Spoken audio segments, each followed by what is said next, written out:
My name is Ruben Nelson. I'm Executive Director of Foresight Canada and a member of Ralph Connor Memorial United Church in Canmore, Alberta. A reflection on courageous community.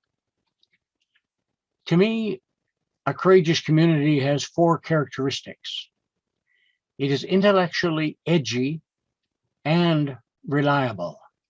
That's a difficult combination. It is emotionally, that is psychologically, a safe place for persons to grow. It's personally challenging. There's lots of nudges to us to keep growing. And it's societally redemptive, working with the Spirit to make all things new.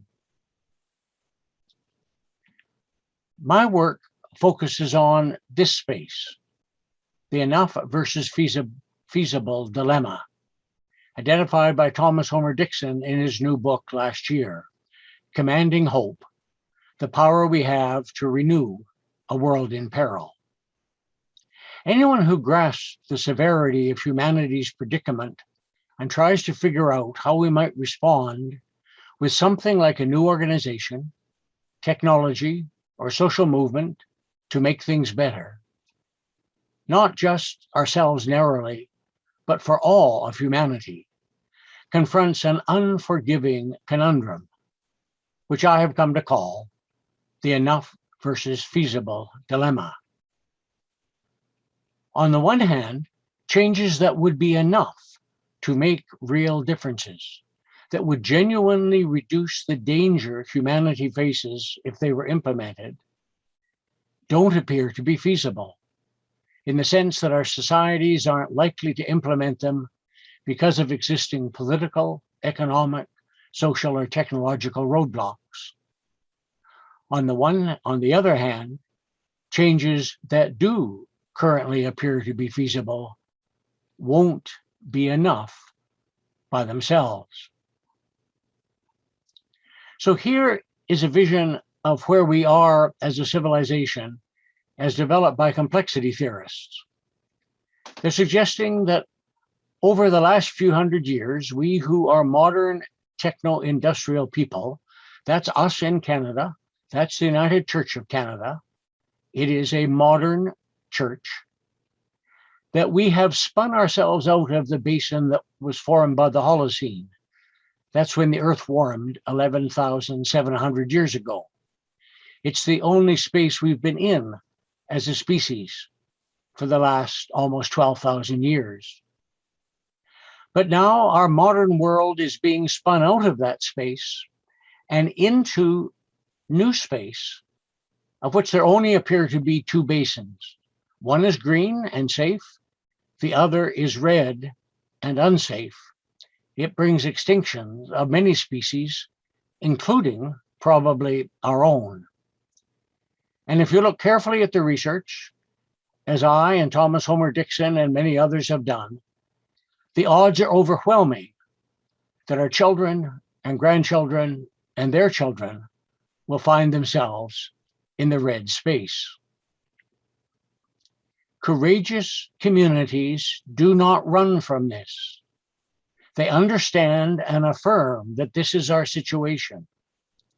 Our fate has not yet been sealed, but they accept the challenge that for the first time in human history, we have to learn to cooperate with our own evolution, not just as persons or church congregations, but as whole societies and a whole form of civilization, which means they have the capacity to embody a post-despair hope. It will be post-despair hope because coming to terms with this situation inevitably brings despair. It crushes the easy optimism of our modernity, of our easy cheerfulness. But there is, in the Hebrew Christian tradition, as well as others, a basis for post-despair hope that can be embodied and lived out. And that's what courageous communities do. Thank you. Over to you. The future is in our hands, minds, hearts, and spirits. Warm hugs from Cuba. My name is Dianette Martinez and I currently serve as Regional Secretary of the World Student Christian Federation in Latin America and the Caribbean. I am very grateful to the United Church of Canada for this space of dialogue and for extending the invitation, even when I cannot join online, to share this way my thoughts about the future of courageous communities as part of this Love and Justice meeting that the UCC is holding these days. When looking at the church today and towards the future as a courageous community, there are at least 3 ideas that I would like to share with you, and I hope they can also dialogue with your own reflections in this regard. First of all, the church as a courageous community cannot lose its prophetic vocation and its vocation of service. The pandemic increased the already precarious situation that many of our countries, communities, and people lived before 2020, and it magnified the unequal and unjust system of the world in which we live. Certainly, the COVID-19 has affected everyone in one way or another, but the most vulnerable people and groups have suffered the most and continue to be the faces of poverty, violence of all kinds all over the world, and especially in our continent. They include, of course, women, Afro-descendant, LGBTIQ+ communities, youth, immigrants, among others. The church of the present and of the future must be faithful to the prophetic witness and service vocation of Jesus. It must denounce the hegemonic powers of today that have old and new faces. The media, for instance, the religious and political fundamentalisms, the patriarchy.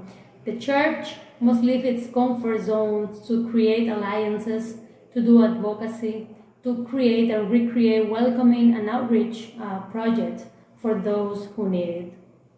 The church, as a second idea, must be a church that empowers and opens spaces for young people. The new generations, I think, want to participate in the new reflections and configurations of the church and of our world. A courageous church must create spaces for the youngest, not from a paternalistic or maternalistic perspective or from an adult-centered authoritarianism, but from a true intergenerational dialogue that includes, listens, and transforms with the active participation of everyone, including the youth. And finally, as a third idea, I think that the Christian communities of the future must be ecumenical, go beyond itself, go beyond the confinements and absolute truth, and go out to meet others. There is God's truth in the sincere faith experiences of our sisters and brothers, and to that richness, I think, we must be open with humility to give and to receive. There is a song from our Presbyterian Reformed hymnal in Cuba that says, if there is courage and faith, if there is courage and faith, in the darkness night there will be always light. If there is courage and faith, if there is courage and faith, joy and peace will breed the struggle, if there is courage and faith. So for me, as the song says, the church that moves into the future with faith in God, with courage and faith, will be able to carry out its mission and to establish its struggles for justice, not with anguish or fear, but with joy and peace in the heart.